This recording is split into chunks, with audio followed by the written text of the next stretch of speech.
Now what we're going to do is we're going to take a little better look at some circles, and the result of looking at these circles is going to be what most of you think of as the right triangle trig ratios.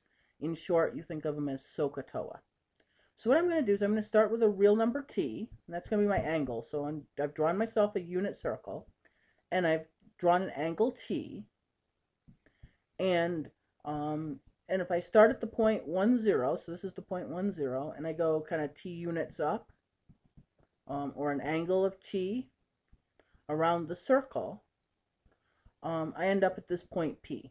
And what we said before is on the unit circle that the x is the cosine, the y is the sine. So, in other words, right, P is cosine t sine t. And the other trig functions we'll actually be defining in terms of sine and cosine.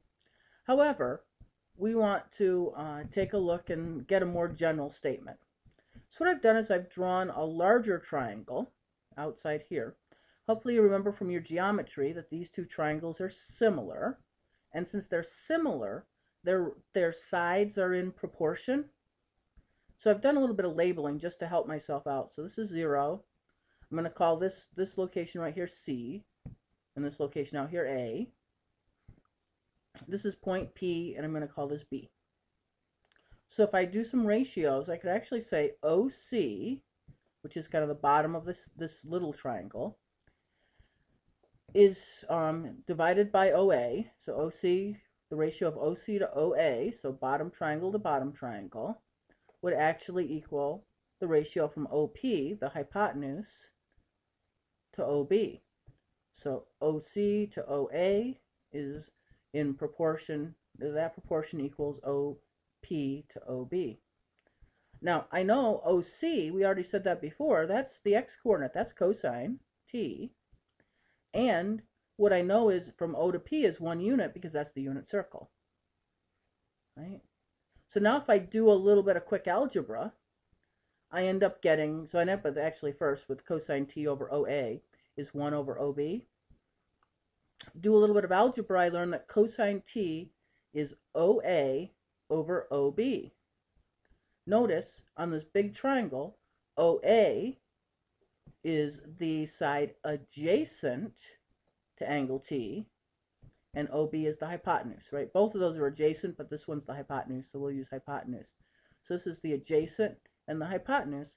So I actually learn that the cosine of angle T on this bigger triangle is going to be the adjacent OA over the hypotenuse OB.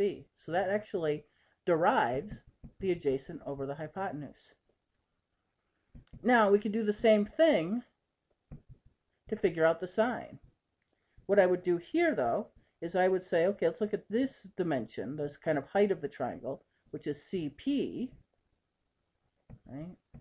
This CP divided by, or a ratio with that to AB, right, is going to be, I'm going to use the same other piece, OP to OB, just like I did before. Now, CP, that's the height, that's our sine value, so that's going to be sine t. And once again, OP is the number 1, because that's the radius of the circle. So now I have sine t over AB is 1 over OB. If I solve for sine t, I get AB over OB.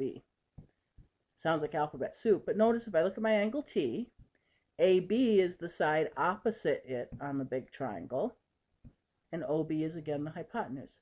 So I get opposite over hypotenuse. So I learned the sine of the angle is the opposite over the hypotenuse. So what I've just done is I've derived some of the right triangle relationships that you're familiar with, right? So if we look at this, I drew a triangle and I called the angles A, B, and C, called the right angle C, the hypotenuse C, which is fairly typical.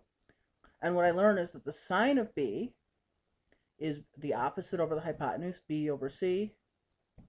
The cosine is the adjacent over the hypotenuse, A over C. And of course the tangent of angle B, which we're not talking about yet, but I know most of you know it, ends up being the opposite over the adjacent, B over A.